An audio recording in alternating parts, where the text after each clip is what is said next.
തെരഞ്ഞെടുപ്പ് നല്ല രീതിയിൽ നടക്കുന്നു. ഞാൻ യാത്രയിലായിരുന്നു. മുഴുവൻ സമയവും തിരഞ്ഞെടുപ്പ് നടക്കുന്ന ഓരോ സ്ഥലങ്ങളുടെയും പ്രതികരണങ്ങൾ കാണുകയായിരുന്നു. യാത്രയിൽ ഇരുന്നുകൊണ്ട് കാണാൻ സാധിച്ചു. എല്ലാം ഭംഗിയായിട്ട് പുരോഗമിക്കുന്നു. ഇപ്പോഴത്തെ കണക്കനുസരിച്ച് 34% ആയിട്ടുണ്ടെന്നാണ് അറിയുന്നത്.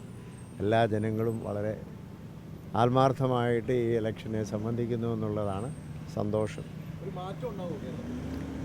മാറ്റം ഉണ്ടാകണോ എന്നുള്ളത് കേരളത്തിലെ പ്രബുദ്ധ ജനങ്ങൾക്കറിയാമല്ലോ.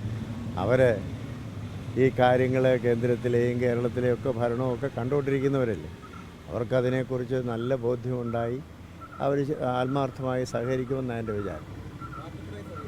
അതറിയാൻ പാടില്ല.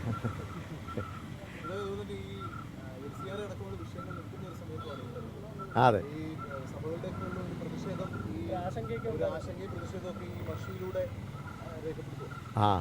ജനങ്ങളെ ഈ കാര്യങ്ങളെക്കുറിച്ചുള്ള ബോധ്യമാണ് അവർക്ക്. അത് നേതാക്കന്മാർക്ക് മാത്രമല്ല, ജനങ്ങൾക്കെല്ലാം അറിയാം. അതുകൊണ്ട് അവർക്ക് അതിനനുസരിച്ചുള്ള ബോധ്യത്തിൽ അവർ വേണ്ടതായ പ്രതികരണം നടത്തുമെന്നാണ് എൻ്റെ വിചാരം. ആര് ജയിച്ചു വന്നാലും എനിക്ക് സന്തോഷം.